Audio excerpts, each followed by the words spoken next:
আজকে আমরা চলে এসেছি আমার বাবুর্চি চ্যানেলে সামার স্পেশাল ড্রিঙ্ক নিয়ে।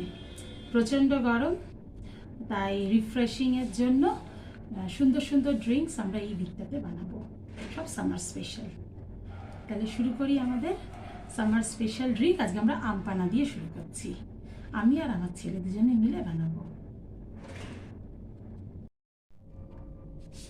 আমরা এবার মিক্সার জারে কেটে রাখা কাঁচা আম নিলাম কিছুটা,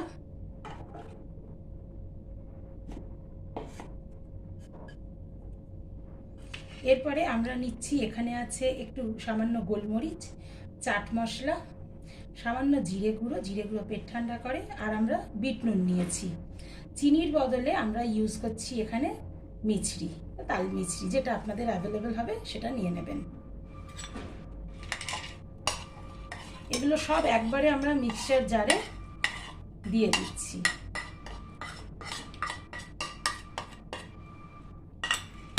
এর সাথে আমরা দিয়ে দিচ্ছি কিছু ফ্রেশ কাটা পুদিনা পাতা আর একটা হাফ পাতিলেবু।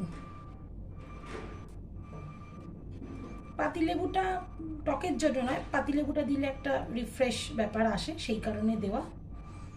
আর একটা কাঁচা লঙ্কার হাফ দিয়ে দেবো, অপশনাল, দিতেও পারেন নাও দিতে পারেন। এবার এটাকে আমরা ব্লেন্ড করে নিয়ে আসছি। এবারে ওইগুলোকে মিশিয়ে এরকম একটা পেস্ট আমরা তৈরি করে নিয়েছি। কটা আইস কিউব নিয়েছি, আর এখানে নিয়েছি সামান্য নুন আর সামান্য লঙ্কা পাউডার, এই দুটো জাস্ট গার্নিশিংয়ের জন্য। এটাকে আমরা ভালো করে মিশিয়ে নেব, দুটোকে খুব ভালো করে মিশিয়ে নেব। এই দুটোকে মিশিয়ে নিয়ে আমাদের যে ইউজ করা পাতিলেবুটা ছিল সেটাকে আমরা গ্লাসের গায়ে লাগিয়ে দেব।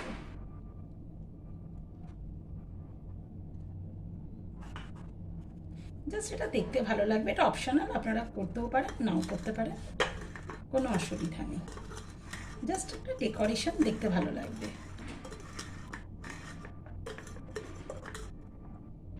এই যে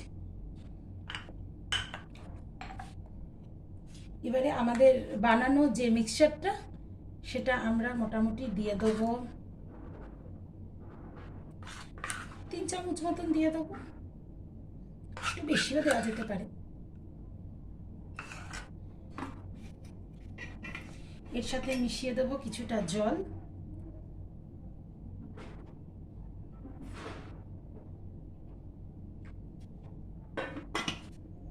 সাথে দেব কিছু আইস কিউব,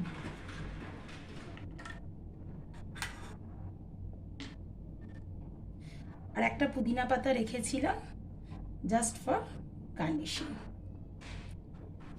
আমাদের সামার স্পেশাল আমপানা রেডি। আমাদের সামার স্পেশাল আমপানা ড্রিঙ্কস রেডি। এবার ছেলে খেয়ে টেস্ট করে বলবে কেমন আছে।